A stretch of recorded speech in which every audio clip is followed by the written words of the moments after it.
All right. Welcome to the Woods with Travis. So this I'm putting on YouTube.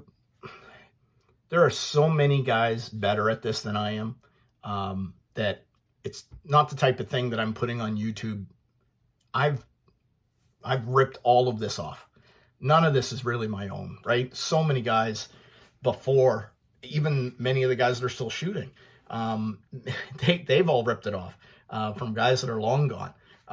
But there are, I mentioned, this is the intro, and I've already kind of done this gap shooting explanation. You'll see all of this mess, and it'll be as clear as mud probably.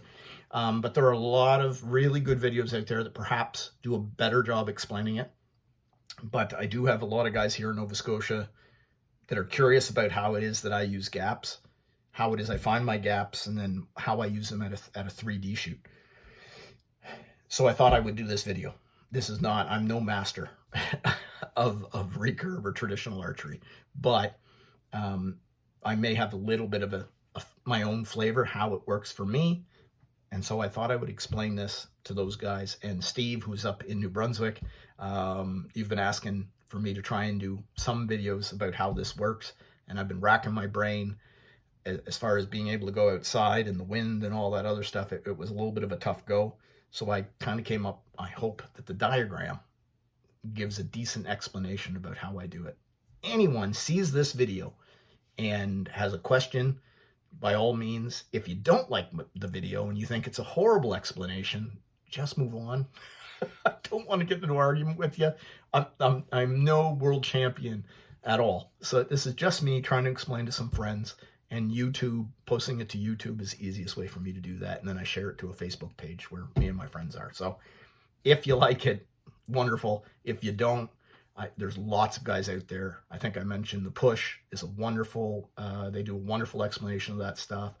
Masters of the Bare Bow, I've watched all those. They're fantastic. What is it? Rod Jenkins, I think. I might have that name wrong. I'm sorry. But, I mean, multiple world champion. He's fantastic. I got a lot from watching him. I actually missed. He was actually in New Brunswick. We're here in Nova Scotia. He was actually up to it, and I had hurt and broken my arm, so I didn't get to go and see him. But he's certainly someone that I've watched a lot of and tried to mimic a lot of what he does. So, guys, enjoy this video as it follows up. It's long. It might be boring as hell if you have no interest in gap shooting, but if it's something that you're interested in looking at doing, watch this. You got questions, I'll help. And then go look for even better guys that are doing this stuff, the world champions that are out there who are gap shooting and doing great videos to help us become better archers ourselves. All right, to the woods. All right, let's see if I can get this done. Admittedly, I'm having a little bit of difficulty trying to get everything into a video about how and why I gap shoot. So I'm going to get into the kind of the math of it here, and then hopefully I did a decent job explaining in the introduction why it is I kind of got into trying other methods of aiming rather than just instinctively shooting. So let's give a quick explanation of what I've got here and what it is I do to set up my bow. And I'm going to be using, as an example, the actual numbers from my ILF as I currently have it set up. It still requires some fine tuning, but I'll go into those as I go along. So what we've got here is we got an outdoor range. All right, this is a 30-meter line. So this is where I'm going out to 30, but you may need to go out further than 30.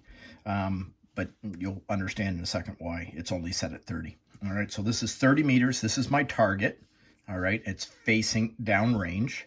Then, for the sake of being able to show you guys stuff, I'm taking this target that I've got downrange and I'm turning it so the face is facing towards us.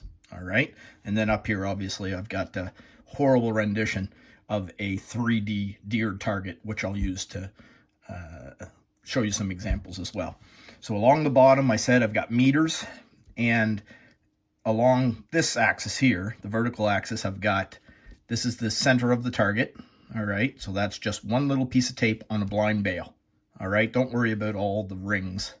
You just need a blind bail with a straight line up and down for being able to measure and aim, and then a little piece of tape to give you something to put the tip of your arrow on while you're looking for your point on, and then of course using that as reference when you're picking out your gaps. All right, let's get into the bulk of it. I've got an ILF riser with 40-pound limbs that I got it set right around 38, it might be 37. So it's right in that range. My arrows are fairly light. With the, I do put 125 grain tips on them. But there's the inserts are the 15 grain inserts, and I'm shooting 4-inch parabolic feathers on them. All that to say, when you're setting this up, I shoot my bow and it reacts a certain way. So long as I'm shooting consistently, all right, when I go out to the range and I step back to 30 meters and I put the tip of my arrow and use the tip of my pencil to kind of represent the tip of my arrow, I put the tip of my arrow right on that bullseye, if you will, or that piece of tape. All right, that's what I'm trying to hit. At 30 meters, when I put the tip of my arrow on that piece of tape and I let go, the arrow kind of, right, it goes up, reaches a maximum height, and then it comes back down and it hits the piece of tape, certainly within a 4-inch group. All right, that's kind of what you're looking for, 4 inches or better as far as a grouping. So let me just quickly show you. I should have put in these marks. All right.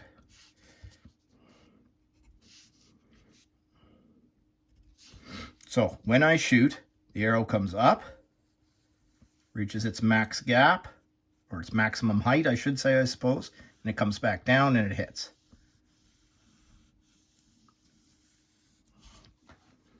I think that's easy enough to understand, all right? So it doesn't travel in a straight line to the target, obviously. That would make it pretty easy for everybody to shoot. So it does have to travel up and then come back down. Now for me, my point on is 30 meters away. Depending on your bow and your style of shooting, what's important to understand here, if you're new to this type of shooting, gap shooting, or any type of reference shooting, I shoot 3 fingers under. 3 fingers under does a couple of different things. It changes the launch angle of the arrow as it comes off the shelf, if you shoot off the shelf, so that it's a little bit flatter, right? It doesn't go up quite as high. Your point on ends up being more like 30 meters. If I take this exact same setup, that same ILF setup, and I shoot split finger, I'm closer to 47 meters point on. So that's why I like to shoot 3 fingers under, because it brings the arrow closer to my eye and it changes the launch angle a little bit, so that 30 meters point on, it makes it a little bit easier, because there are no shots on the 3D course in Archery Canada beyond 30 meters for the trad guys. So I have no need to worry about a higher arcing arrow and different math and shooting out to 45 or further. So at 30 meters, this works out perfectly for me. So once you find out your point on, if you're using a lighter arrow or a lighter bow or a heavier arrow, or if you've got my draw length is really about 26 3/4, almost 27. If you've got a long draw length, you're going to be putting more energy into the arrow. All of that changes that arc. But so long as you and your bow are not changing and you're consistently releasing, you should be able to find this point on. Point on. And in my case, it's 30 meters. All right. Whatever your point on is what you've got to find first in order for any of this to take place.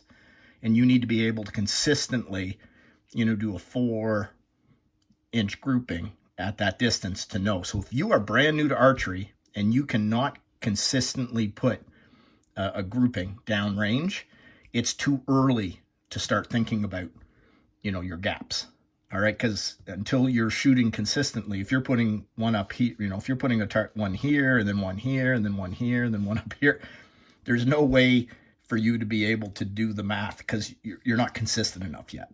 But once you become consistent, you get a point on. Take that point on and divide it by 2, which is 15 meters in my case. If you were 40 meters point on, then your halfway would be 20. If you are 20 meters point on, then your halfway is 10, all right? That should be the apex of your arrow, halfway between where you're standing and well, between you and the target and your point on, all right? So for me, 15. So I need to know what this distance is before anything else can happen. I need to know along that sort of that flat to that apex, what distance is that? It's very easy to figure out. Again, so long as you're a consistent shooter, you just bring your ass up to the 15 meter, right? And you shoot your arrows again, exactly the same way you did back here. So you're standing here, you're going to put the tip of your arrow, again, just like I did. You're going to put it on just like that. Point of the arrow right on that same little piece of tape. And you're going to release. And your arrow is going to do exactly the same thing that it does here. We're just taking this piece of the arc and we're moving it forward. So your arrow is going to come up, reach its apex, kind of flatten out a little bit. So we're just taking this and it's moving here. But by moving up to that halfway point, your arrows, in my particular case, if I've got my arrow right like that, tip of my arrow, I let go, it rises up and it's hitting right here. Okay, it's 20 inches high. And I can do that 3, 4, 5, all of them are going to hit 20 inches high. So that's how I know that this is 20 inches. Okay, so my max gap in this particular case with this setup at 15 meters is 20 inches. Now, real quick, if that's as far as you ever want to go, you don't want to do anything else, you just want to realize that no matter where you stand between 0 and 30 meters, the tip of your arrow will never be lower than 20 inches below target when you're shooting. And it will be at 20 inches only when you're standing at the 15 meter mark. Every time you move towards the target, the tip of your arrow is going to move further up this chain until you're standing at 0. Right? This is where I'm standing at 0. As I move back, tip of my arrow moves back until I get to 15, my max gap. And then as I step back to here, my arrow tip starts to move back up until I get to point on again back at 30. So anywhere between 0 and 30 meters, tip of my arrow is anywhere from point on to 20 inches low. All right? So if you're a new archer, understand that once you have an idea what your point on is and what your max gap is, none of your, you know, anywhere out to 30, the tip of my arrow never has to go above what I'm trying to hit. It's always on or below. And it's never further down than 20. So I don't have to aim in the dirt with my setup, right, in order to hit the center of the target. Okay? Right. Now, this is where it gets, that's the complicated part, really. The rest of it is just trying to figure out simple math and then trying to remember simple math. So before we figure out the rest of the gaps, if I take what we just learned from the blind bail, all right, which had a little spot on it, so it's not truly a blind bail, it had one little thing for aiming at. If we go up to my 3D target, If I'm standing at 30 meters away from a big moose target, if this was a big moose target, where do I put the tip of my arrow if I'm standing at 30 meters, knowing that's my point on? Point on means I stick my arrow right like that. Tip my arrow right on what it is I'm trying to hit, the 11 ring. All right. If I was standing at 15 meters away from the target, I want to be 20 inches. So let's just pretend that these again, 5, 10, 15, 20. So if I'm standing at 15 meters where this guy is, and on the 0 line, we've got this target, I'm putting the tip of my arrow below the target, 20 inches low. And just like on this target down here, my arrow is going to rise up and hit my mark. Boom. All right. That works all well and good to give you an idea that, you know, the tip of your arrow is always going to be only so low and it's never going to be above. Depending, again, if your point on is 20 meters, then in order to get out to 30, you are going to have to figure out what your stacks are and how much higher you have to be in order to shoot out to that distance. That's why I really like setting my bows up so that I've got at least a 30-meter point on. I never have to hold my arrow tip above target. Okay, so if you are serious about that, that's something you want to try to consider. All right, now the thing about this arc is it's anywhere. So when I say 15 meters is my max gap, I tend to take this and then half it again. So I've got 7.5 meters and I've got 22.5 meters marked here. All right. I'm just going to take these up, give you guys a little look at something.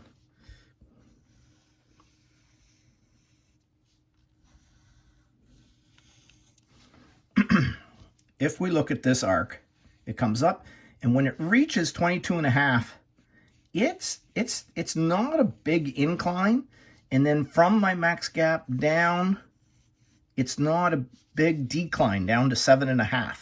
So most of our targets in the 3D competition, certainly in Nova Scotia, you know, most of them, 80% of them probably for the trad guys, are going to be between the 25 and the 10-meter mark. Only, like less than 20% often are less than 10 meters or more than 25. Yes, every competition is going to have one or two above 25. 100%, they should anyway, make it interesting. Now, they usually are bigger targets like a moose or a goat or something. So there's a few shots above 25, and there's always that one or two shots that they try to kind of mess you up a little bit with a small target and set you up somewhere between 5 and 10 meters away from the target. But by and large, the bulk of shots are kind of coming between 10 and 25. So when I take a look at this arc, it's pretty flat up here. If I go to my 22.5 and I stand and I shoot,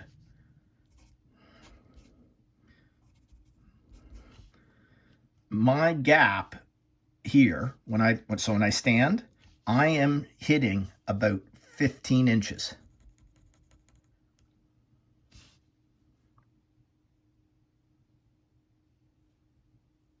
Sorry.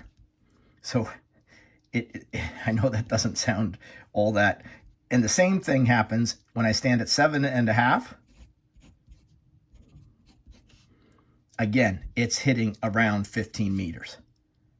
So when I stand here at the 22.5 and I put the tip of my arrow right there, I'm hitting 15 inches high. And the exact same thing when I'm hit, because remember I said the maximum gap is 20. No matter which way we go, we're never going to shoot more than a 20-inch gap. So as I step back to 22.5, I'm shooting 15. And as I step forward, again, I'm going to be shooting 15. So if this is 20, this is my 15, I put the tip of my arrow at 15, and it rises up into the target, both from 7.5 and from 22.5. So anything between 7.5 meters and 22.5 meters, I've only sort of got a 5-inch difference in all that. So what I tend to do is I take a look at my shots in zones. Zone 1, Zone 2, and Zone 3. And those are my distances. So ultimately, something 10 or less, in this case 7.5, but make it easy on me. I usually just kind of go, if it's less than 10, I shoot it for about 10 to 15 inches low. More often 15, right? It's always going to be, I got to be way down, because this right here is a 15-inch shot. So it has to be under 7.5 for me to go. So 15 inches, anywhere from 10 to, I'm going to be really, really close. All right. And it drops off fairly significantly the closer you get to the target from 7.5. All right. So if I step up to 6, it's probably closer to 8 inches. It gets pretty drastic there. When I'm back all the way to 22.5, we know that when I'm shooting a zone 3 shot, anything that's 30 meters up to about 25, right? I'm closer to point on back here. So the closer I am to 30, the closer for a 3D target. At 30, I'm going to put the tip of my arrow right there and smoke it. All right. If I'm at, let's say I'm at 17 meters. At 17 meters, I'm just going to take a zone 2 shot, and knowing that 15 and 15 and 20, I just take a 17-inch guess. Right? And I'm going to be somewhere. You got to remember that on a deer, you're looking at almost 8 inches here in order to shoot an 8. You're certainly looking at about a 4-inch 10 ring. So if I anywhere between 7.5 and 22.5 meters, just always shoot 17. If that's my 20, right? I position it right about there, and my arrow is going to fly up if I execute into the 10 ring.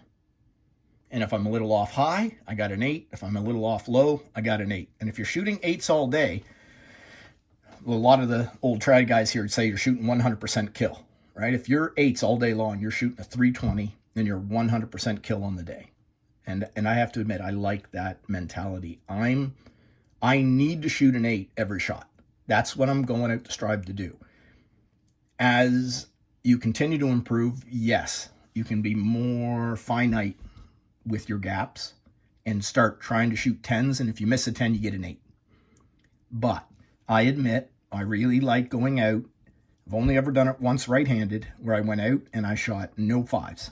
I've only done that once right-handed. Since I had to switch to left-handed since the accident, I haven't had a chance to do it yet. Haven't been a lot of competitions, mind you, because COVID's been hard on us. But I do hope to do that again very, very soon. Right? So, tip my arrow right around 17, bang. At 30, point on. Let go of the arrow. If I'm standing at 7.5 meters, that's right, I know that's a 15-inch gap. I know that. So hold my arrow right, now see, focus, right there. I'm not sure what else to really go over here.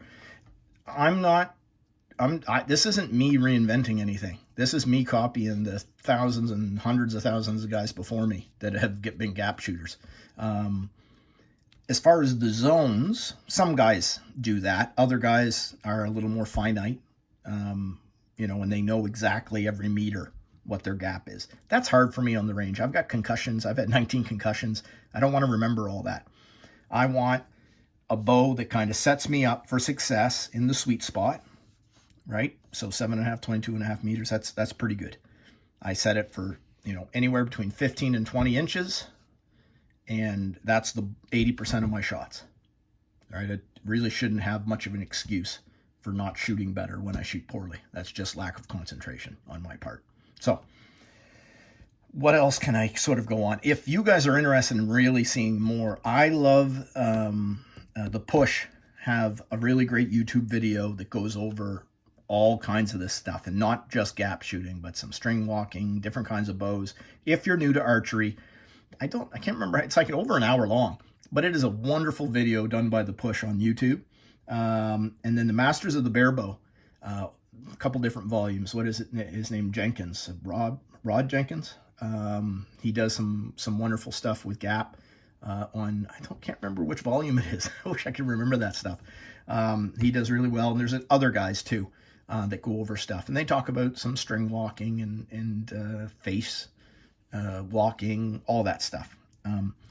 I use this for competition, but I admit that I use a fixed crawl, and I'll do a video on that come next season while I'm getting ready for next season. I shoot a fixed crawl when I'm hunting on my hunting bow, and that's a long bow that I made myself. I'll do something on that a little bit later if you guys are interested, to explain how it is that I set up a fixed crawl. But there we are. That is gap shooting, super basic. There's not as much math in that as I think you could probably add, but it gives you an idea. If you understand the trajectory of your arrow and how your arrow works, it takes some of the guesswork out of, where the tip of your arrow should be generally, right? The tip of your arrow is always going to be point on or below target, certainly the majority of the time, no matter what bow you're shooting.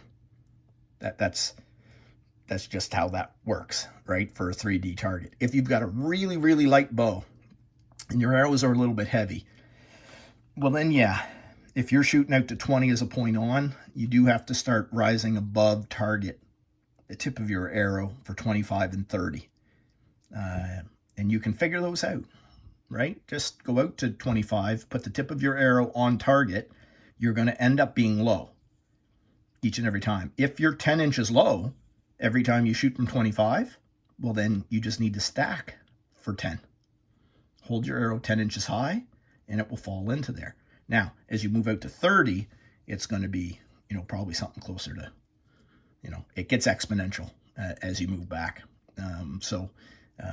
That's why, again, I really like having a point on something close to 30 meters.